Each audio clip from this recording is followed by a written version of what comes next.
नमस्कार, KTV news में आपका स्वागत है। मैं हूं स्तुति और आइए एक नजर डालते हैं शहर की प्रमुख सुर्खियों पर। ईद मिलादुन्नबी के अवसर पर शहर के विभिन्न क्षेत्रों से निकला जुलूस।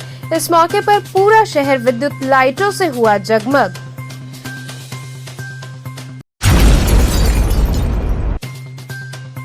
राजकीय क्वींस इंटर कॉलेज में शैक्षिक उन्नयन विषयक संगोष्ठी का हुआ आयोजन।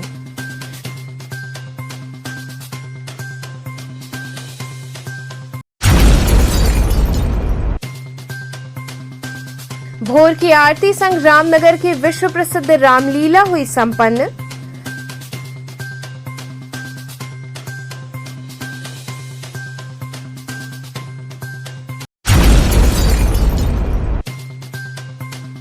और बीएचयू आयुर्वेद संकाय के छात्रों द्वारा दिया जा रहा धरना तीसरे दिन भी रहा जारी।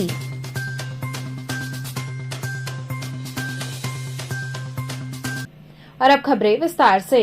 ईद मिलादुन्नबी के अवसर पर शहर के विभिन्न क्षेत्रों से जुलूस निकला। वहीं इस मौके पर पूरा शहर विद्युत लाइटों से जगमग हो उठा।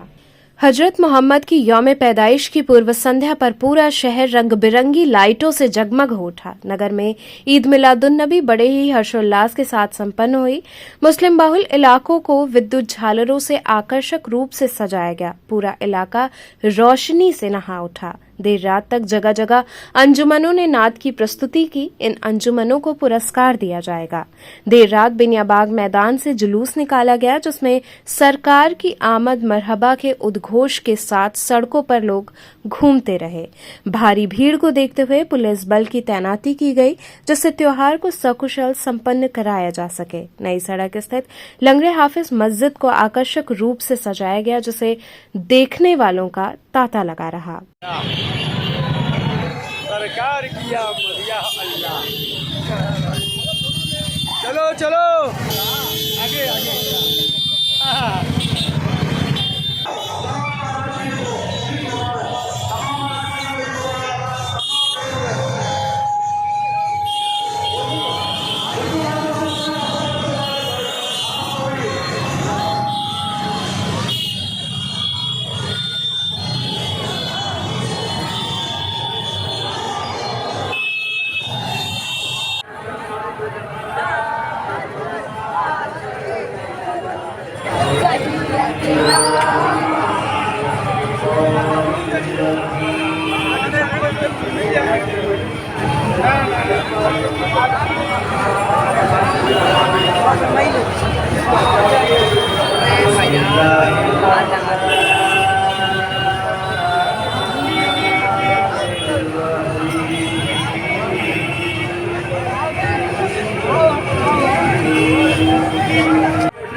पैगंबर के हैं शहजादे हुसैन, मुस्तफा के लाडले शेरे खुदा के नूर हैं। मुस्तफा के लाडले शेरे खुदा के नूर हैं। शाहे करबला इब्ने मुर्तजा दे रहे हैं पया।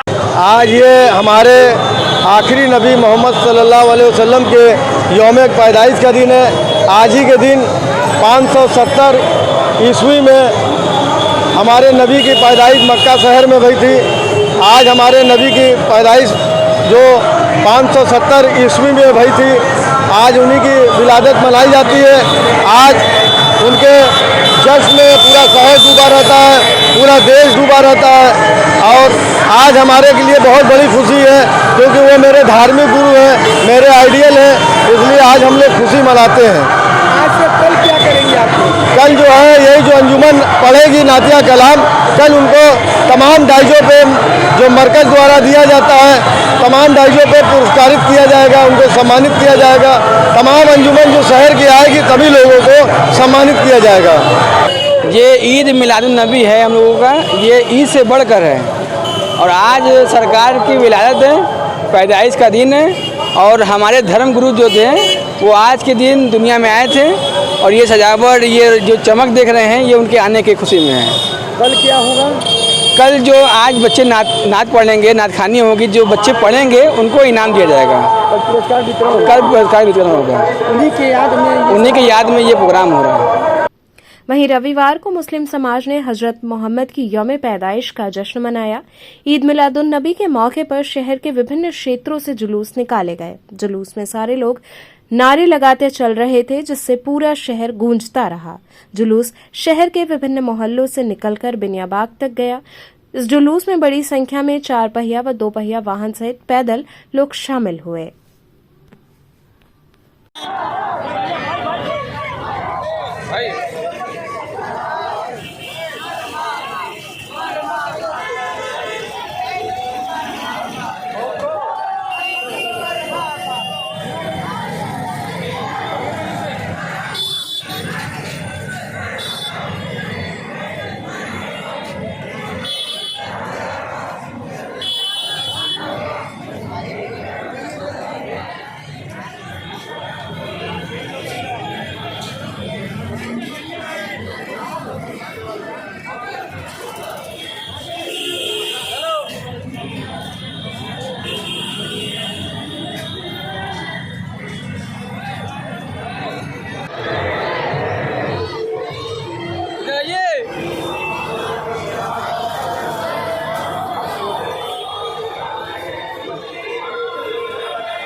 किस तरह की ये परंपरा है?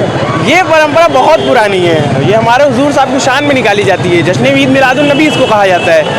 ये क्या बताइए, 1400 साल पुरानी है ये चीज़। क्या क्या करते हैं इसमें? इसमें आप हम जुलूस निकालते हैं, रात भर जो है पढ़ाई करते हैं, उनकी शान में जो है कुरान खानी करते हैं, उनकी शान में क्या क्या कर दे कम है उनके लिए ये चीज़। आज ये जुलूस कहाँ से निकला है? ये जुलूस हम लोग तो पितरकुंडे से लेके आ रहे हैं। हमारा घर तो पितरकुंडे ही से, हम लोग अपने मोहल्ले से आ रहे हैं। ऐसे तो जुलूस मेन जुलूस तो हड़ा फराए से निकलता ही है, उसके बाद निकलता है ये मदनपुरे से निकलता है, कई तरफ से जुलूस से निकलता है ये सब। ये बस ये बिनियाबाग जी। इसके माध्यम से हम लोग क्या संदेश देंगे?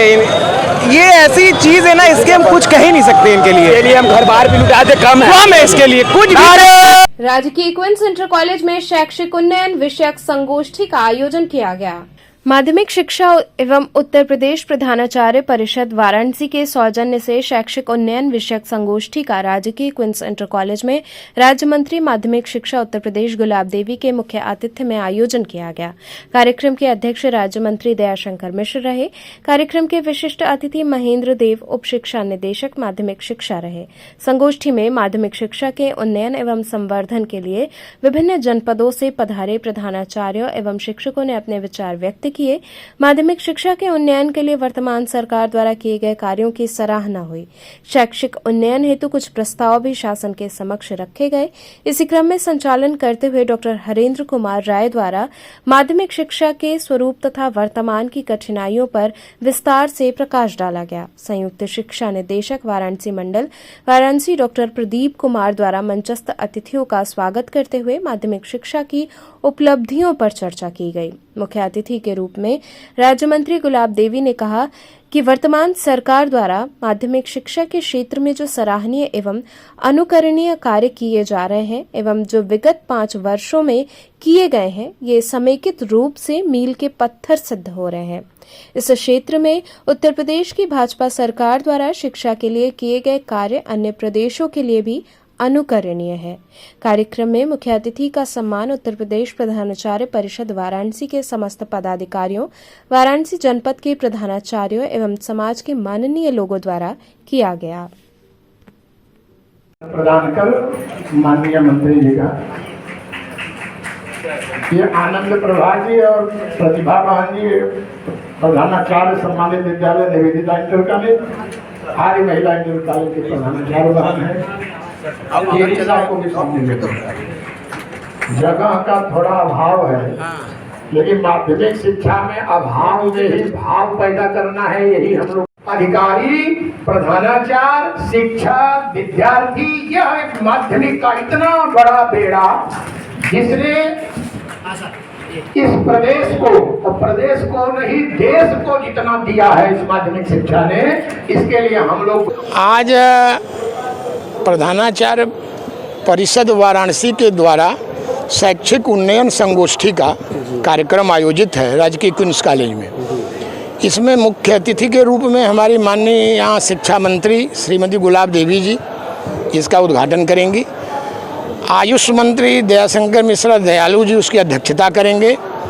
इसमें हमारे additional director doctor Mahendra Dev ji, joint director Pradeep Kumar ji, चारों जनपद के DIOS, अपर सचिव माध्यमिक शिक्षा परिषद, इनका भी शुभागमन हुआ है। चारों जनपद से प्रधानाचार्य उपस्थित हैं, वाराणसी जनपद के सभी प्रधानाचार्य हैं। राष्ट्रीय शिक्षा नीति में माध्यमिक शिक्षा के लिए कौन कौन से नए विचार सरकार ने दिया है, उसे हम कैसे धरातल पर क्रियान्वित करें, बच्चों में उसे हम कैसे उतारें, इन्हीं बिंदुओं पर आज गहनता से चर्चा होगी। जो हमारे शिक्षा मंत्री जी हैं उनका मार्गदर्शन मिलेगा। तो इतने प्रधानाचार्य आए हैं, इस कार्यक्रम का मुख्य उद्देश्य क्या है? मुख्य उद्देश्य है कि हम माध्यमिक शिक्षा में और गुणवत्ता कैसे ले आवें। हमारे प्रधानाचार्य, हमारे शिक्षक पूरे मनोयोग से लगे हैं।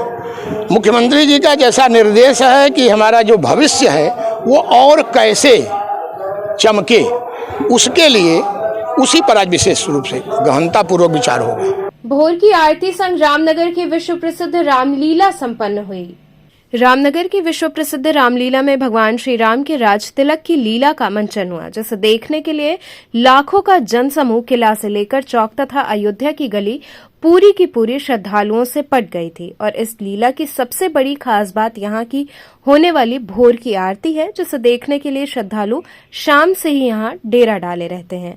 मान्यता के अनुसार जो 1 महीने की रामलीला नहीं देख पाता, वो श्री राम राज्याभिषेक की भोर की आरती देख लेने मात्र से ही पूरे 1 महीने रामलीला देखने का पुण्य उसे प्राप्त होता है, क्योंकि श्री राम राज्याभिषेक के बाद जो भोर की आरती होती है वो स्वयं काशी नरेश अनंत नारायण सिंह करते हैं, जिसे देखने के लिए लाखों लोगों का अपार जनसमूह साक्षी बनता है।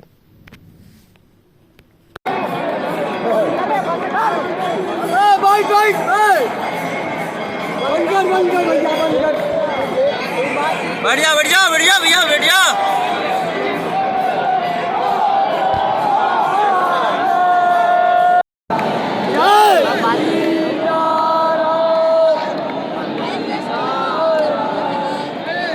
आरती हो जाता।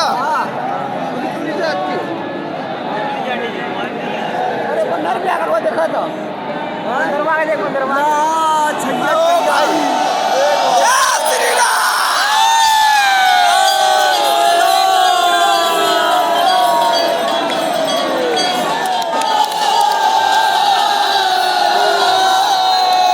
बीएचयू आयुर्वेद संकाय के छात्रों द्वारा दिया जा रहा धरना तीसरे दिन भी जारी रहा।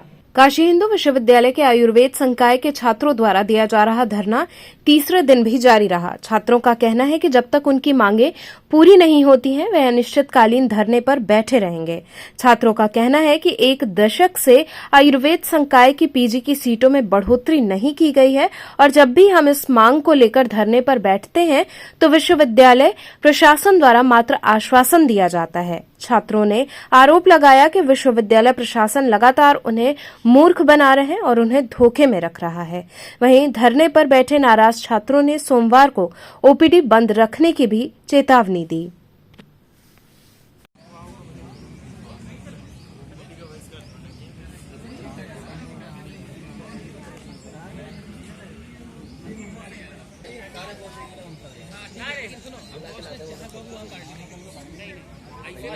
सब लोग मिल के खेलो, आज भी सब ठीक है। अब फिर उसके बाद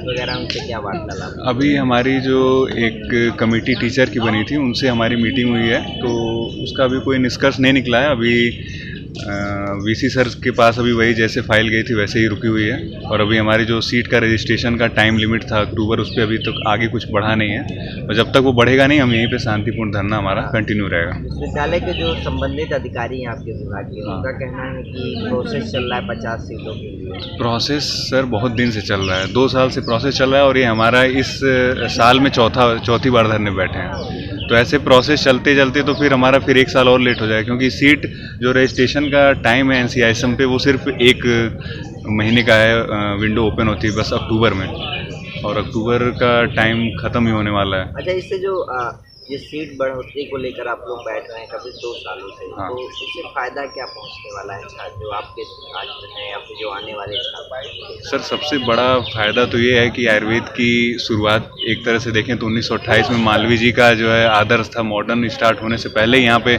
आयुर्वेद की स्थापना की गई। तो एक तो सीट बढ़ेगी तो ज़्यादा JR आएंगे तो ज़्यादा वर्कलोड, पेशेंट मैनेजमेंट ईजी होगा। अब ये बताइए, आयुर्वेद का नाम जो एक तरह से पंचकर्मा से होता है, पंचकर्मा सभी लोग जानते हैं, पर यहाँ पंचकर्मा में एक भी MD की सीट नहीं है। यहीं पास के कॉलेज संपूर्णानंद है, वहाँ पे इसी साल सीट कितनी सारी बढ़ी हैं, और यहाँ पंचकर्मा ऐसे डिपार्टमेंट में एक भी सीट नहीं है। अच्छा, अभी आपने भ्रष्टाचार किस मंत्रालय में कहाँ करें? हम जो है जहाँ भी देना था एप्लीकेशन, हमने हर जगह अप्लाई कर दिया है। मेन जो हमारी फैकल्टी से बात थी, फैकल्टी से लेटर उठ के अभी हमारा VC ऑफिस तक चला गया है, और अभी सिर्फ रजिस्ट्रेशन के लिए हम बैठे हैं कि हमारा रजिस्ट्रेशन इस महीने हो जाए NCISM की साइट पे, फिर आगे जो प्रोसेस होने की वो अपने आप चलता रहे। हम सब यहाँ पर PG सीट्स की बढ़ोतरी के लिए बैठे हैं, बट अभी तक हमें कोई ठोस कदम उठाया नहीं गया। हमें आश्वासन दिया जा रहा है काफ़ी महीनों से कि बढ़ाई जाएंगी सीटें, बट कोई भी फर्दर प्रोसीजर हुआ नहीं है, तो हम बस इसीलिए बैठे हुए हैं। क्या दिन है? सॉरी, क्या दिन है? आज हमारा तीसरा दिन है। जैतपुरा क्षेत्र से निकली राम बारात का दारानगर क्षेत्र में भव्य स्वागत हुआ। प्रतिवर्ष की भांति इस वर्ष भी आदर्श प्राचीन रामलीला समिति जैतपुरा द्वारा भव्य राम बारात निकाली गई। ये बारात जैतपुरा से प्रारंभ होकर अपने कदीमी रास्ते से होते हुए दारानगर पहुंची, जहां परछन कर बारात का स्वागत किया गया। वहीं बारात में भक्त बाजे गाजे के साथ नाचते गाते चल रहे थे। वहीं घोड़े पर सवार भगवान राम, लक्ष्मण, भरत, शत्रुघ्न चल रहे थे। परंपरा के अनुसार दारानगर निवासी अनिल अरोड़ा के आवास पर भव्य बारात का स्वागत किया गया। इस अवसर पर विशाल भंडारे का भी आयोजन हुआ, जिसमें उपस्थित भक्तों ने प्रसाद ग्रहण किया। वहीं इस मौके पर पूरा क्षेत्र जय श्री राम व हर हर महादेव के उद्घोष से गूंजता रहा। इस मौके पर अनिल अरोड़ा, टिंकू अरोड़ा सहित बड़ी संख्या में क्षेत्रीय लोग उपस्थित रहे।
क्या है आज, किस तरह का कार्यक्रम है? ये मेरे यहाँ आदर्श प्राचीन रामलीला समिति जयपुरा की बारात जो मेरी माता जी के रहते विगत काफ़ी दिनों से चली आ रही थी, तो उस बारात को जो उनकी बनाई हुई परंपरा है उसको हम लोग जो है लेके आगे चल रहे हैं। तो आज क्या क्या हुआ कार्यक्रम? आज हमारे यहाँ जैतपुरा से राम बारात के धारानगर में आई। हमारे यहाँ बारातों का स्वागत किया गया, परछन हुआ।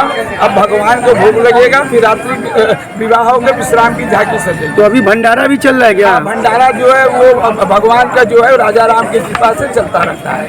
यहाँ रुकेंगे एक छोटे से ब्रेक के लिए। आप बने रहिए KTV के साथ।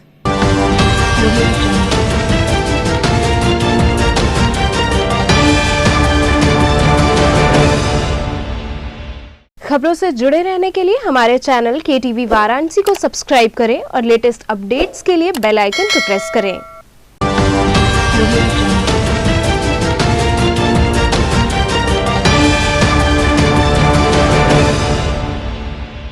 ब्रेक के बाद आपका स्वागत है।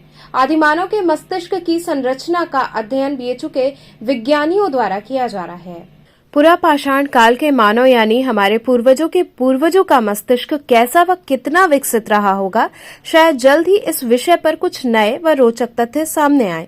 संभव है कि विज्ञानी उस काल के मनुष्य के मस्तिष्क की संरचना व रूपरेखा भी दर्शा सकें। जी हां, काशी हिंदू विश्वविद्यालय के तंत्रिका विज्ञानी, पुरातत्वविद व जीन विज्ञानी मिलकर इस पर अध्ययन कर रहे हैं। उनका उद्देश्य है कि मानव मस्तिष्क की संरचना के क्रमिक इतिहास का अध्ययन और समय समय पर हुए परिवर्तन तथा इसके कारणों की पड़ताल करना। मानव दिमाग के विकास का इतिहास पत्थर के औजारों की संरचना बताएगा। BHU के न्यूरोलॉजी और पुरातत्व विभाग संयुक्त रूप से इस पर अध्ययन कर रहा है। स्वतंत्रता भवन में आयोजित न्यूरोकॉन कार्यशाला में दोनों विभाग ने संयुक्त रूप से इसका प्रेजेंटेशन दिया। न्यूरोलॉजी विभाग के विभागाध्यक्ष प्रोफेसर VN मिश्र ने बताया कि समय के साथ ही मानव के दिमाग का विकास हुआ। मनुष्य के भांति जो पहला जीव था उसका दिमाग मात्र 1.5 क्रेनियल कैपेसिटी का था, अभी करीब 1500 सीसी का है, यानी दिमाग का विकास करीब 1000 गुना हुआ है। इस शोध में ख्यात न्यूरोलॉजिस्ट प्रोफेसर VN मिश्र, युवा पुराविद डॉक्टर जोश राफेल व ख्यात जीन विज्ञानी प्रोफेसर ज्ञानेश्वर चौबे तथा इन प्राध्यापकों के शोध छात्र शामिल हैं। वो पिछले 3 लाख वर्ष से ये होमोसेपियंस जो हम लोग हैं, तो उसमें ये जो छोटी छोटी जो ये इनके स्टोन टूल्स हैं वो इसी एरा के हैं। तो इसी से ये पता लगता है कि जैसे हमारा काम करने का तरीका, स्टोन टूल बनाने का तरीका बदला, एडवांस्ड हुआ और हमने प्रिसाइज बनाया, उसे ब्रेन बढ़ता चला गया। एक बहुत नई ब्रांच है, प्रॉब्ली एक नई शुरुआत है न्यूरो आर्कियोलॉजी की।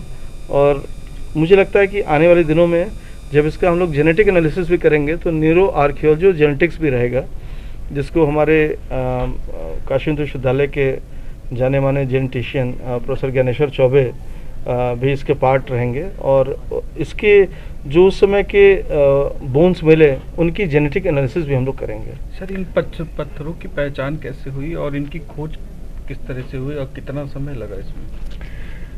देखिए, कई टेक्निक्स जो डॉक्टर राफेल ने बताए कि एक तो कार्बन डेटिंग एकदम जो टेक्निक चर्चा होती रहती है, लेकिन उससे और एडवांस जो टेक्निक है वो 2 टेक्निक हैं जिससे हम लोग इसकी डेटिंग पता लगाते हैं। साक्षी क्रिएशन एवं श्री क्रिएशन द्वारा भव्य डांडिया नाइट का आयोजन हुआ। साक्षी क्रिएशन एवं श्री क्रिएशन की ओर से गुदौलिया स्थित एक रेस्टोरेंट में भव्य डांडिया व गरबा का आयोजन किया गया। कार्यक्रम की मुख्य अतिथि वंदना रघुवंशी एवं वीना मल्होत्रा समाज सेविका द्वारा दुर्गा मां के चित्र पर माल्यार्पण व दीप प्रज्वलन कर किया गया। आए हुए अतिथियों का आयोजकों द्वारा माल्यार्पण व अंगवस्त्रम से स्वागत किया गया। इसके बाद एक से बढ़कर एक गीतों पर महिलाओं ने गरबा व डांडिया खेला। इस दौरान महिलाएं पारंपरिक परिधानों में मौजूद रहीं और गरबा डांडिया खेलकर जश्न मनाया। इस अवसर पर मीरा मल्होत्रा, साक्षी मल्होत्रा, रजनी जायसवाल, स्वीटी केशरी, रीनू जायसवाल इत्यादि ने बहुत ही उत्साह से इस कार्यक्रम में भाग लिया। माई मेरी पतियां जोता वाली माता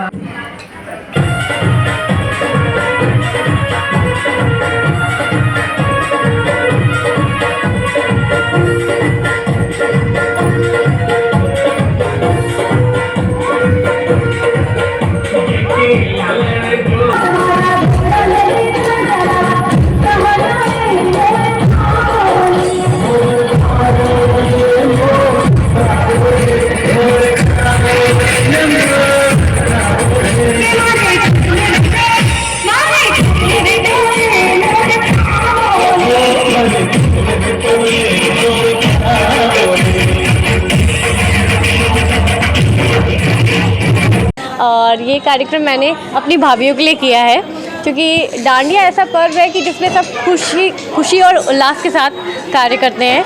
तो सबकी खुशी के लिए मैंने ये कार्यक्रम किया है और ऑब्वियसली सब खुश भी हैं, तो नई नई चीज़ें सीखने को मिलती है, नए लोगों से मिलना होता है और आपको ये सब भी बता सकते हैं। आशीर्वाद भी मिलते हैं। यहाँ पे आज हम लोगों ने गरबा किए हैं, डांडिया किए हैं, भजन किए हैं और सभी से मिलना जुलना हुआ है। और बनारस में मेरी संस्था चल रही है जिसमें महिलाओं के सशक्तिकरण और महिलाओं के पुनरुत्थान के लिए कार्यक्रम हमारे सारे होते हैं। आज क्या कर रही हैं आप? आज हम नवरात्रि के उपलक्ष्य में गरबा महोत्सव कर रहे हैं, लेकिन नवरात्रि के बाद कर रहे हैं क्योंकि इसका मुख्य कारण ये है कि नवरात्रि में सभी बहनें उपवास में थी, कलश पूजा में थी, तो इस वजह से हमने इस कार्यक्रम को थोड़ा सा शरद पूर्णिमा के करीब में किया कि शरद पूर्णिमा ही मुख्य रास का कार्यक्रम शरद पूर्णिमा को श्री कृष्ण जी और राधा जी के बीच में हुआ था, तो हमने उसी की प्रेरणा लेकर के आज इस कार्यक्रम को संपन्न किया है। संदेश देती इस कार्यक्रम के? इस कार्यक्रम का हम संदेश ये देते हैं कि माता दुर्गा हर 6 महीने पे आके हमें आदि शक्ति ये जब बताती है कि देखो मैं तुम्हारी रक्षा सुरक्षा के लिए हूँ और मैंने कितने ही शत्रुओं का संहार किया है, राक्षसों का संहार किया है। तो इस कलयुग में जो हमारे राक्षस हैं, वो जो हमारे काम क्रोध मद लोभ और आपसी जो भाईचारा खत्म हो गया, उस राक्षस का समन करना है। और माता ये बता रही कि 365 दिन मैं आपके हर महिलाओं में वास कर रही हूँ, तो मेरी शक्ति को पहचानो और सारी महिलाओं को लेकर के एक शक्ति का प्रदर्शन करके नए भारत का, नए युग का निर्माण करो। यही मेरा संदेश सबको है। डाफी स्थित नैपुरा कला में निःशुल्क स्वास्थ्य परीक्षण शिविर लगाया गया। बरसात के बाद गांव में तरह तरह की बीमारियां सामने आ रही हैं, जिसको लेकर जनप्रतिनिधियों ने अपने गांव में स्वास्थ्य शिविर का आयोजन किया है। बनारस में डाफी स्थित नैपुरा कला में स्वास्थ्य शिविर का आयोजन किया गया। ये आयोजन गांव के जनप्रतिनिधि महेश कन्नौजिया की अध्यक्षता में आयोजित किया गया। इस कार्यक्रम में गांव में रहने वाले सभी लोगों को निःशुल्क चिकित्सा व्यवस्था उपलब्ध कराई गई, जिसमें आंख, नाक, दांत एवं शरीर की विभिन्न बीमारियों को लेकर चिकित्सकों द्वारा परामर्श दी गई एवं आंखों से संबंधित बीमारियों के लिए मुफ्त में आंख की जांच और चश्मे भी उपलब्ध कराए गए। डॉक्टर स्नेहा सिंह ने बताया कि गांव में त्वचा संबंधित बीमारियां सबसे ज्यादा हैं। लोगों को साफ सफाई एवं पानी न जमा होने की बात बताई गई है। तेजी से डेंगू की बीमारी सामने आ रही है, जिससे बचाव के लिए लोगों को जागरूक भी किया गया है और बीमारियों को देखते हुए उचित दवाइयां भी लोगों को दी गई हैं। महेश जी, अपने क्षेत्र के लिए क्या कुछ कैंप आप लोग लगाए हैं? सर, काफ़ी लोग के पास जब मैं जाता था वहाँ पे देखता था कि जो लोग असहाय लोग रहते थे उनको कोई सुविधा नहीं मिल पाती थी, वो लोग हॉस्पिटल नहीं पहुँच पाते थे। तो मैंने सर से बात किया और सर ने हमें बोला कि हम आपके गांव में ये एक कैंप लगाना चाहते। मैंने सर से बात किया कि मैं गांव में कैंप लगाना चाहता, तो उन्होंने मेरा सहयोग किया और कैंप लगाने के लिए बोला। तो हमने हर रविवार को मैं अपने हर क्षेत्र में हर जगह पे जा के कैंप लगवा रहा हूँ और काफ़ी लोगों को इसका फ़ायदा मिल रहा है और काफ़ी लोगों की संख्या में भी लोग आ रहे हैं। आपके गाँव में प्रमुख जो बीमारियाँ देख रहे हैं वो क्या? सब प्रमुख बीमारियों में तो जैसे डेंगू हो गया, हाँ, और पीली वगैरह हो गया। अभी बाढ़ आई थी, उसको लेके अभी बीच में हम लोगों ने ब्लीचिंग पाउडर और काफ़ी चीज़ों का छिड़काव किया है, दवा वगैरह का। उसको देखते हुए हम लोगों ने ये कैंप लगवाया, इससे लोगों को बहुत फ़ायदा भी हो रहा है। बहुत सारे नेत्र और दंत के रोगी यहाँ पे पाए गए हैं और भी अन्य बीमारियों के भी पेशेंट्स यहाँ पे मिले हैं हम लोग को। वो कैसे इलाज किया जा रहा है, क्या यहाँ पे फ्री में हम लोग मुफ्त में दवा वितरण कर रहे हैं और फिर बोला जा रहा है उन लोगों को आने के लिए और मुफ्त दवा वितरण भी हो रहा है। जो बीमारियां हैं उसके बचाव के लिए क्या कुछ सुझाव दे रहे हैं? कैसे लोग अपनी बीमारियों को साफ सफाई रखें, क्योंकि गांव के क्षेत्र में थोड़ा साफ सफाई नहीं रखना चाहते हैं लोग, ठीक है, तो उनको जागरूक किया जा रहा है। रंग दे इंडिया के ग्राउंड ऑडिशन का आयोजन हुआ। भारत सदियों से पूरी दुनिया में कला और संस्कृति का महान देश रहा है। भारतीय कला का समाज में भी एक अलग स्थान रहा है। कला के इसी महानता को एक कदम और आगे ले जाने के लिए रंग दे इंडिया के द्वारा एक अनोखी पहल की जा रही है, जिसमें देश भर के मशहूर कलाकार अपना एक महत्वपूर्ण योगदान देने जा रहे हैं। इस कार्यक्रम में कलाकार का चयन 2 चरणों में किया जाएगा, जिसके लिए भारत के 6 शहर बनारस, कोलकाता, बेंगलुरु, दिल्ली, जयपुर और मुंबई में ऑडिशन के माध्यम से किया जाएगा। चयनित कलाकार अंतिम चरण के लिए मुंबई के लिए प्रस्थान करेंगे। वहीं काशी में हुए ऑडिशन में बनारस के कई विद्यार्थियों ने हिस्सा लिया और अपनी कलात्मक क्षमता का प्रदर्शन किया।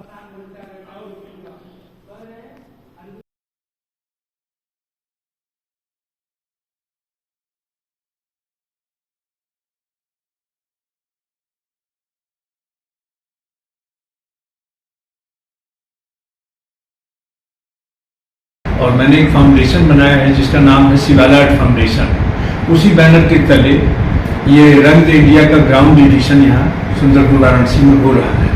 ये मेरे जो संस्था है शिवाला आर्ट फाउंडेशन, उसके लिए भी सौभाग्य की बात है। और ये हिंदुस्तान में पहली बार हो रहा है। जैसे आइडल में होता है बच्चों का, शेर शायरी का होता है, लिटरेचर का होता है, एक्टर एक्ट्रेस का होता है, लेकिन हिंदुस्तान के अंदर में कोई ऐसा भी चैनल है जो अभी करने जा रहा है बहुत बड़ा कार्यक्रम रंग दे इंडिया। फिल्मों के बारे में, कैनवास के बारे में कोई चैनल आज तक क्यों नहीं पहल किया है। और उसका पहल का लाभ ये होगा कि हर जो 6 राज्यों का मीट करेगा, सबका ग्राउंड एडिशन उसी शहर में हो रहा है। जैसे हमारे शहर का अगल बगल कानपुर और पटना, लखनऊ, इलाहाबाद और इधर के 4-5 डिस्ट्रिक्ट, ये सब के स्टूडेंट्स आज पार्टिसिपेट कर रहे हैं इसके अंदर।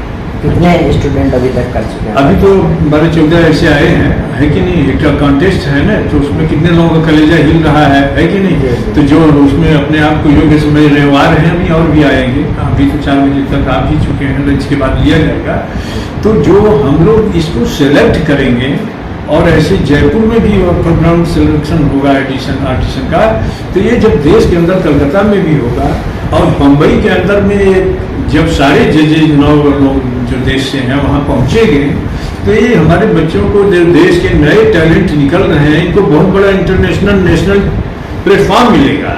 वहाँ 2 बायर्स भी होंगे और क्रिटिक भी होंगे, इंटेलेक्चुअल्स पीपुल भी होंगे और सारे जजेज भी होंगे। उनका काम जो यहाँ से सिलेक्ट हो रहा है उसकी हम लोग पहल कर रहे हैं कि वो जो बायर्स पसंद करेगा काम लड़के का, तो उसको कहेंगे कि लोगों का एक ग्रुप शो आप लोग अरेंज करो। अगर दिखता है तो उनको एक्सपोजर मिलेगा, इस टैलेंट का इज्जत बढ़ेगा देश के अंदर में। सर, ये थीम भी रखे हैं क्या बच्चों के सामने? किसी थीम पे नहीं, वो पेंटिंग एक ऐसा है जो स्वतंत्र है। कोई बनारस पर काम कर रहा है, कोई बर्ड्स पर काम कर रहा है, कोई शेर और चिता बना रहा है, ये उसके ऊपर है। आर्ट है ना, उसको बंधन नहीं चलता है कि नहीं। बशर्ते उसमें उसकी पर्सनालिटी दिखनी चाहिए कि इसमें तुम काम कर रहे हो तो तुमको तुम्हारा काम बिना एब्सेंट, बिना साइन के भी लोग पहचान लें कि तुम्हारा ही काम है, तो तुम्हारी पहचान उसकी हो रही है। लेकिन घाट को बहुत लोग बना। मणिकर्णिका इंटरनेशनल फिल्म फेस्टिवल के संदर्भ में प्रेस वार्ता की गई। नागरी नाटक मंडली ट्रस्ट एवं मणिकर्णिका फिल्म फेस्टिवल ट्रस्ट के संयुक्त तत्वाधान में मणिकर्णिका इंटरनेशनल फिल्म फेस्टिवल का आयोजन किया जा रहा है। समारोह के निदेशक सुमित मिश्रा, अध्यक्ष डॉक्टर अजीत सहगल ने पत्रकार वार्ता के दौरान बताया कि आगामी 15 अक्टूबर से 18 अक्टूबर तक नागरी नाटक मंडली में इस फेस्टिवल का आयोजन किया गया है। अभिनेता संजय मिश्रा उद्घाटन सत्र के मुख्य अतिथि होंगे। इस फिल्म फेस्टिवल में भारत के अलावा 14 अन्य देशों से 21 फीचर फिल्म एवं 60 शॉर्ट फिल्म का चयन किया गया है, जिसका प्रदर्शन 4 दिन के समारोह में किया जाएगा। इस बात का भी विशेष ध्यान रखा गया है कि समारोह में बनारस और बनारस से जुड़े प्रतिभाशाली युवाओं का अधिक से अधिक योगदान हो। इस वजह से राष्ट्रीय एवं अंतर्राष्ट्रीय फिल्मों के साथ ही पूर्वांचल श्रेणी भी रखा गया है, जिसमें बनारस और आसपास के युवा फिल्म मेकर के फिल्मों का चयन किया गया है। और क्या करने जा रहे हैं? जी, हम 15 तारीख से 18 तारीख तक अंतर्राष्ट्रीय फिल्म समारोह करने जा रहे हैं नागरी नाटक मंडली में, जिसमें लगभग 21 फीचर फिल्में और 60 शॉर्ट फिल्में दिखाई जाएंगे। क्या है इसमें खास? क्या है इसमें? जो भी फिल्में हैं वो सारी की सारी अनटच्ड फिल्में हैं, जिसको किसी ने कहीं देखा नहीं, जिसकी बात नहीं हुई है, वो सारी फिल्में हम दिखा रहे हैं। जो अंतर्राष्ट्रीय सिनेमा में दिखाया जा रहा है उनको हम दिखा रहे हैं। पर्दे पर दिखाएंगे क्या? जी हाँ, ये सारा पर्दे पर दिखाया जाएगा। ये 4 दिन का होगा और एक साथ 2 फिल्मों की स्क्रीनिंग चल रही होगी। क्या उद्देश्य है इस कार्यक्रम? उद्देश्य ये है कि दर्शकों और फिल्म मेकर के बीच एक संबंध स्थापित करना, एक संवाद स्थापित करना, ये उद्देश्य है। अगर मैं सही कहूँ तो फिल्म समारोह जो है किसी भी दर्शक को फिल्म देखने का सलीका सिखाता है। कहाँ के लोग आ रहे हैं? लगभग सारी इंडिया के अलावा 14 कंट्री से और लोग आ रहे हैं, फिल्में आ रही हैं 14 कंट्री से। कब और क्या करने जा रहे हैं? मणिकर्णिका इंटरनेशनल फिल्म फेस्टिवल का आयोजन होने जा रहा है, जो Manikarnika international film festival trust और नागीनाटक मंडली ट्रस्ट दोनों मिलकर के कर रही है। और 47 फिल्में 14 देशों से आ चुकी हैं और बाकी हिंदुस्तान की फिल्में होंगी। तो लगभग 70 फिल्मों का प्रदर्शन होगा, जिसमें शॉर्ट मूवीज़ भी होंगी, लॉन्ग बड़ी मूवीज़ भी होंगी और लोगों का इंटरेक्शन होगा। ये 4 दिन का होगा, सवेरे 10 बजे से रात को शाम को 8 बजे तक चलेगा। किराना व्यापार मंडल गोला दीनानाथ द्वारा पत्रकार वार्ता आयोजित हुई। आगामी 11 अक्टूबर को किराना व्यापार मंडल गोला दीनानाथ का चुनाव संपन्न होगा, जो कि शांतिपूर्वक व्यापार भवन बरवा बाबा सभागार गोला दीनानाथ में संपन्न किया जाएगा। इस बात की जानकारी संजय केशरी ने पत्रकारों को दी। पत्रकार वार्ता के दौरान नीरज केशरी, प्रशांत केशरी, संतोष सैनी इत्यादि लोग उपस्थित रहे। संजय जी, कब क्या होने जा रहा है? ये काशी किराना व्यापार मंडल गोला दीनानाथ का ये चुनाव होने जा रहा है। 11 तारीख दिन मंगलवार 12 बजे दिन से 6 बजे तक चुनाव प्रक्रिया चलेगी। उसी दिन गिनती भी होगी। उसी दिन रात 9 बजे तक लोगों का आ भी जाएगा। और ये चुनाव पहली बार काशी किराना व्यापार मंडल में हो रहा है। इसके पिछले कई वर्षों से चुनाव यहाँ निर्विरोध चुने जाते थे, लेकिन इस बार प्रत्याशी सामने होने के वजह से चुनाव हो रहे हैं। और इसको सुचारू रूप से हमारे संरक्षक शंकरलाल सोमानी, बैजनाथ यादव, बनारसी बाबू, अनिल जी बर्नवाल, इन लोग के नेतृत्व में इसको चुनाव किया जा रहा है। इसमें 6 प्रत्याशी हैं, 2 अध्यक्ष पद के, 2 महामंत्री पद के, 2 कोषाध्यक्ष पद के। अध्यक्ष पद के प्रत्याशी श्री दुर्गा प्रसाद गुप्त और दूसरे अनिल केसरी जी हैं। महामंत्री पद के प्रत्याशी मैं खुद संजय कुमार केसरी लल्ली चौधरी, वो दूसरे प्रत्याशी विनय केसरी जी हैं। तीसरे नंदलाल केसरी और कैलाश केसरी कोषा अध्यक्ष पद के प्रत्याशी हैं। इन सबों के भाग्य उस तारीख को ईवीएम में बंद हो जाएगा और रात्रि 9 बजे तक सभी को जानकारी हो जाएगी। क्या कहना चाहेंगे अपने व्यापारी बंधुओं से? मैं अपने व्यापारी बंधुओं से एक ही चीज़ कहना चाहता हूं कि चुनाव जो भी हो, हमारा व्यापारी संगठन संगठित हो और 9 तारीख को चुनाव आने के बाद सब एक सूत्र में हो कि हमारे व्यापारी काम करें। किसी प्रकार का द्वेष चुनाव की वजह से किसी के बीच में नहीं होना चाहिए और व्यापार मंडल को बहुत आगे तक ले जाना है। अपने यहाँ छोटे और बड़े व्यापारियों को कैसे एक करके यहाँ पेमेंट, बाथरूम, गाड़ी पार्किंग, बहुत सी अन्य सुविधाएं ऐसी हैं जो सरकार द्वारा हम लोग को प्राप्त नहीं हो पा रही हैं। और पुनः इसको बता दूं कि यहाँ पर एक मंदिर है हमारे दीन बंधु दीनानाथ बाबा का, जिसको कई सालों से ऐसे पड़ा हुआ है। इसको न्यू जियो द्वार के द्वारा इसको हम लोग इसको बनवाएंगे और कई कार्य बाकी हैं जो व्यापार मंडल में सुचारू रूप से करना है। तो चलते चलते पुनः एक नजर डालते हैं शहर की प्रमुख सुर्खियों पर।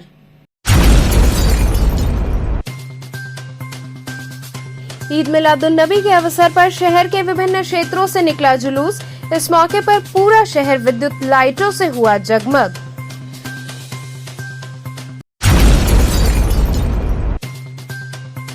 राजकीय क्वीन सेंटर कॉलेज में शैक्षिक उन्नयन विषयक संगोष्ठी का हुआ आयोजन।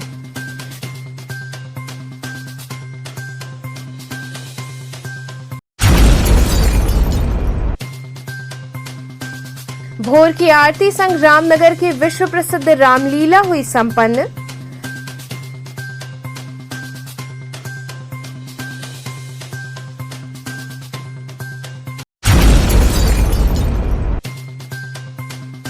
और बीएचयू आयुर्वेद संकाय के छात्रों द्वारा दिया जा रहा धरना तीसरे दिन भी रहा जारी।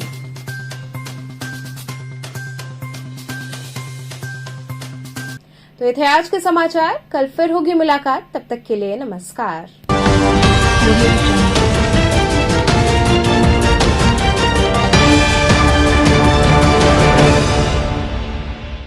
खबरों से जुड़े रहने के लिए हमारे चैनल KTV वाराणसी को सब्सक्राइब करें और लेटेस्ट अपडेट्स के लिए बेल आइकन को प्रेस करें।